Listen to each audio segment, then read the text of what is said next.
ओम शांति। 17/6/21 की वाणी है। मीठे बच्चे, तुम पारलौकिक बाप को यथार्थ रीति जानते हो, इसलिए तुम ही सच्चे प्रीत बुद्धि व आस्तिक कहेंगे। प्रश्न: बाप के किस कर्तव्य से सिद्ध होता है कि वह भक्तों का रक्षक है? उत्तर: सब भक्तों को रावण की जेल से छुड़ाना, इंसॉल्वेंट से सॉल्वेंट बनाना, यह एक बाप का ही कर्तव्य है। जो पुराने भक्त हैं उन्हें ब्राह्मण बनाकर देवता बना देना, यही उनकी रक्षा है। भक्तों का रक्षक आया है अपने सभी भक्तों को मुक्ति, जीवन मुक्ति देने। गीत भोलेनाथ से निराला कोई और नहीं। ओम शांति। ये किसकी महिमा सुनी बच्चों ने? गाया जाता है ऊंचते ऊंच भगवान, और भगवान को ही बाप कहा जाता है। वही इस सारी रचना का रचयिता है, जैसे लौकिक बाप भी रचयिता है अपनी रचना का। पहले कन्या को अपनी स्त्री बनाते हैं, फिर उनसे रचना रचते हैं। 5-7 बच्चे पैदा करते हैं, उनको कहा जाएगा रचना। बाप ठहरा रचयिता, वह हद के रचयिता ठहरे। यह भी बच्चे जानते हैं, रचना को रचयिता बाप से वर्षा मिलता है। मनुष्य को 2 बाप तो होते ही हैं, एक लौकिक, दूसरा पारलौकिक। बच्चों को समझाया है ज्ञान और भक्ति अलग अलग है। फिर है वैराग्य। इस समय तुम बच्चे संगम पर बैठे हो और बाकी सब कलयुग में बैठे हुए हैं। है तो सब बच्चे, परंतु तुमने बेहद के बाप को जाना है, जो सारी रचना का रचयिता है। लौकिक बाप होते भी उस पारलौकिक बाप को याद करते हैं।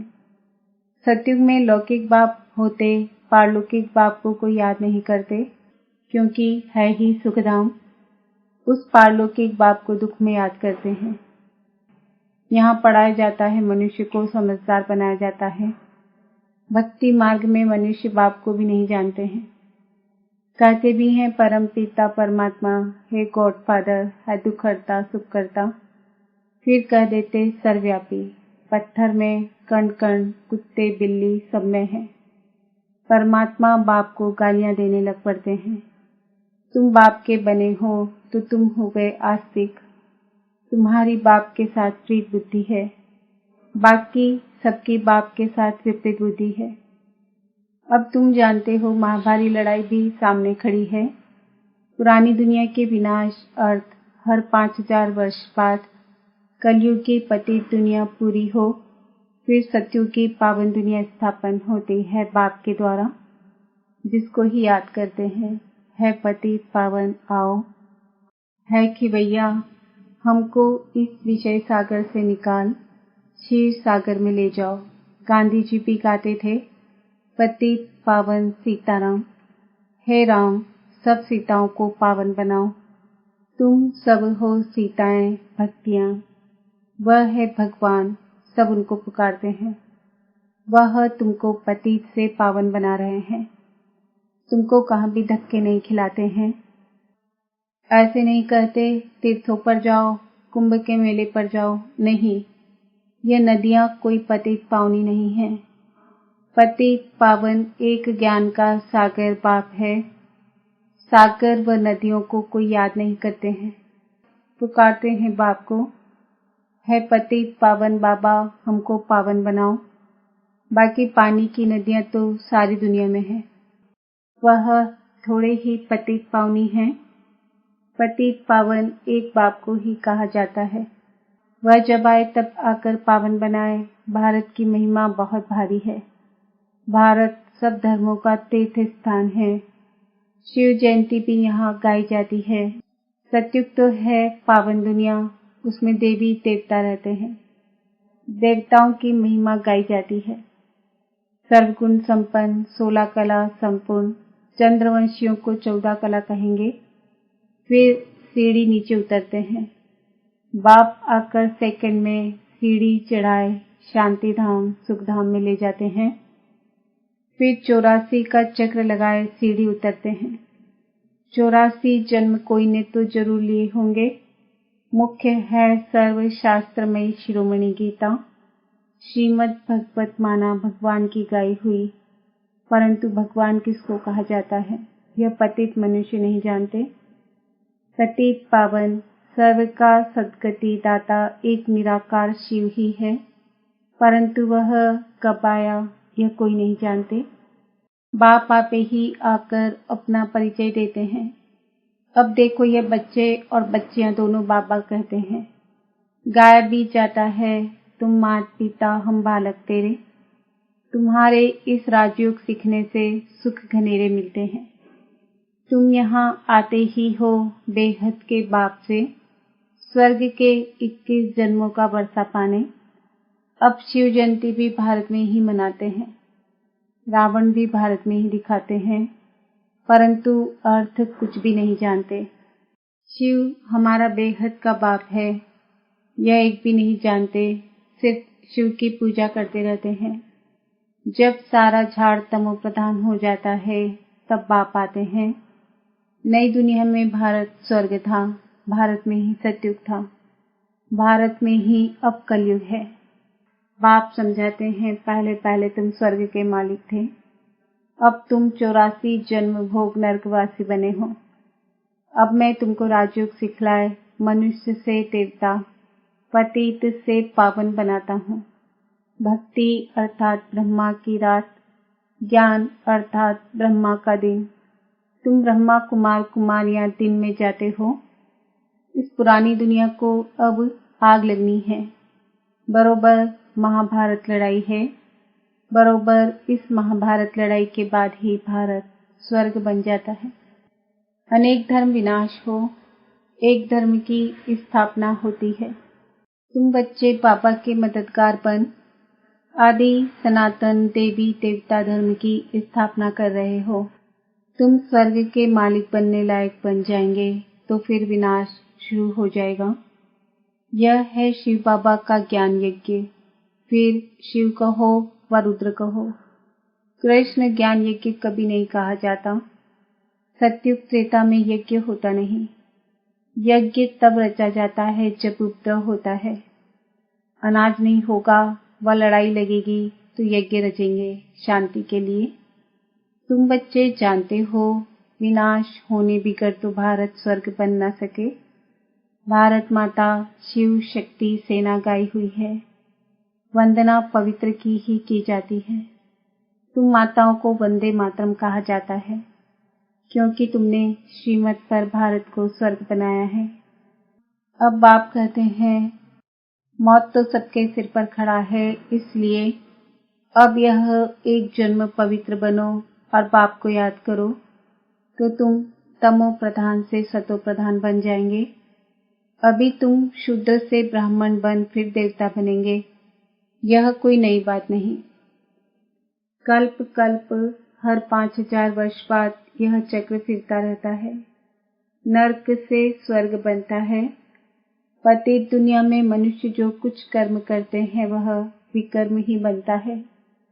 बाप कहते हैं 5000 वर्ष पहले भी तुमको कर्म अकर्म विकर्म की गति समझाई थी। अब फिर से तुमको समझाता हूँ। मैं परमपिता परमात्मा निराकार तुम्हारा बाप हूँ। यह शरीर जिसका हमने आधार लिया है यह कोई भगवान नहीं है। मनुष्य को देवता भी नहीं कहा जाता तो मनुष्य को भगवान कैसे कह सकते हैं। बाप समझाते हैं तुम 84 जन्म लेते लेते नीचे सीढ़ी उतरते आए हो, ऊपर कोई जा नहीं सकता है। सभी पतित बनने का ही रास्ता बताते हैं, खुद भी पतित बनते जाते हैं। तब बाप कहते हैं उनका भी उद्धार करने मुझे आना पड़ता है। यह है रावण राज्य। तुम अभी रावण राज्य से निकल आए हो, धीरे धीरे सबको पता पड़ेगा।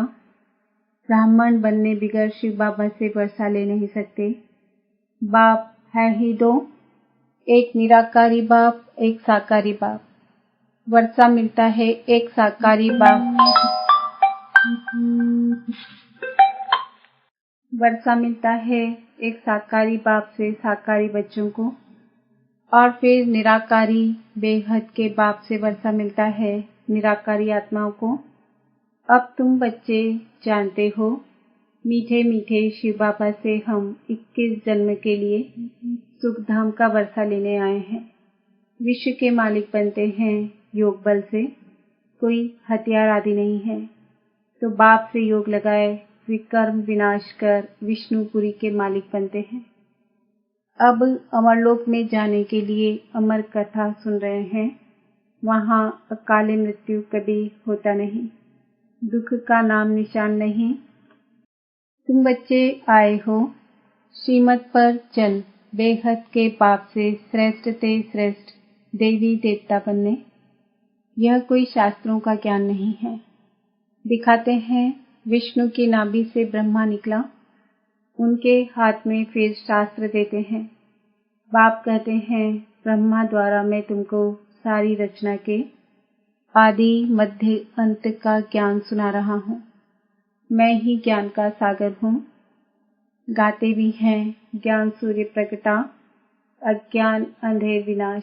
सतयुग में अज्ञान होता नहीं। वह सचखंड था तो भारत हीरे जैसा था।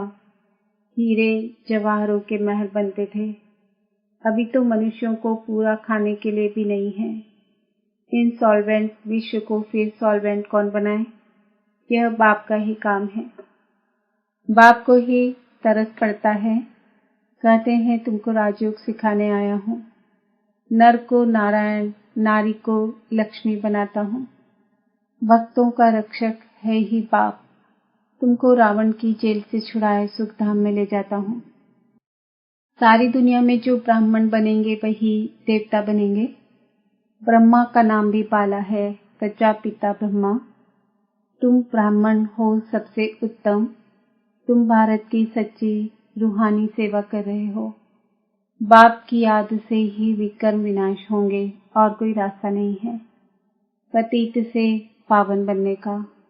याद से ही खाद भस्म होगी।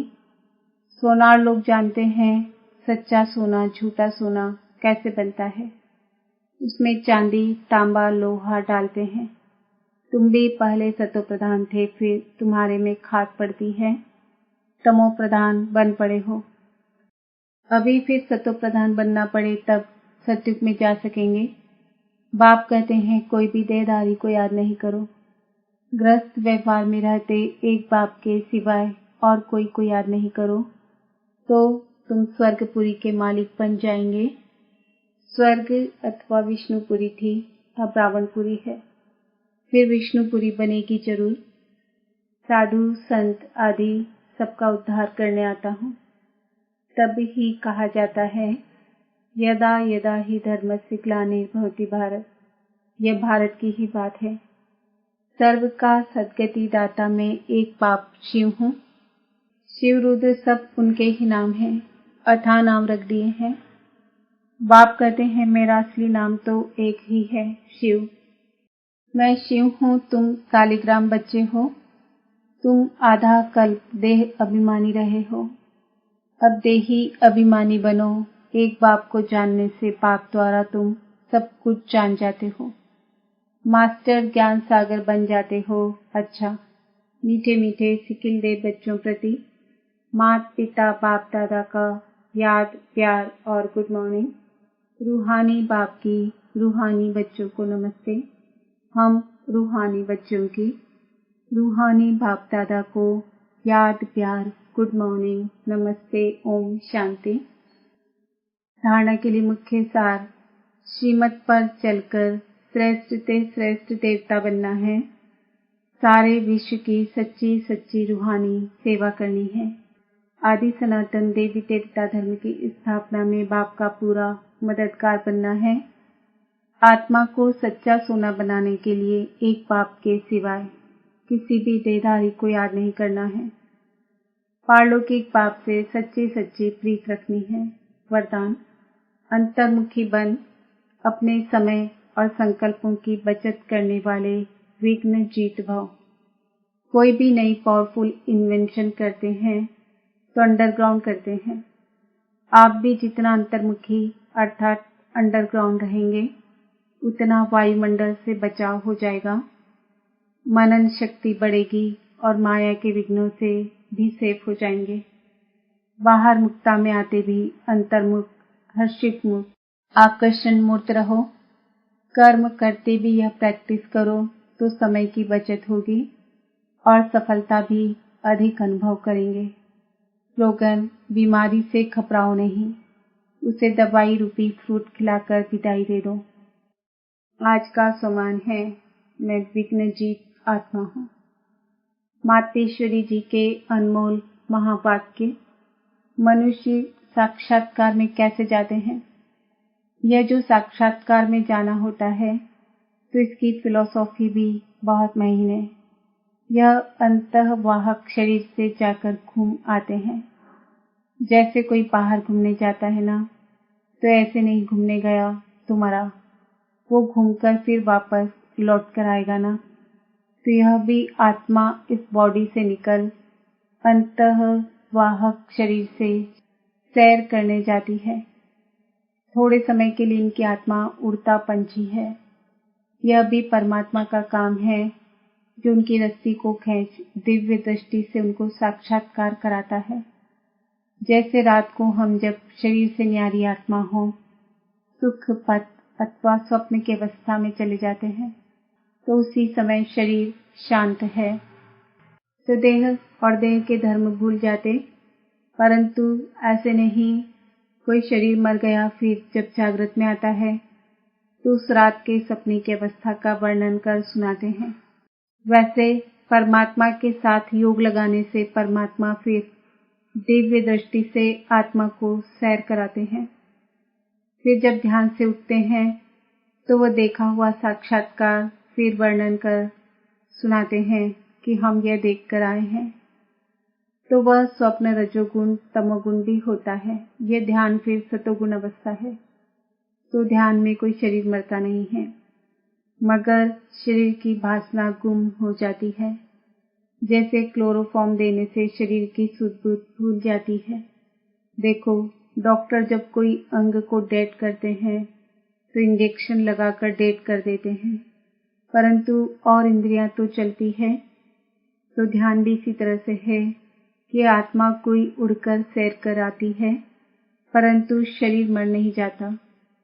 अब यह रस्सी खींचने की स्मृति भी परमात्मा में है, न कि मनुष्य आत्मा में। अच्छा, ओम शांति।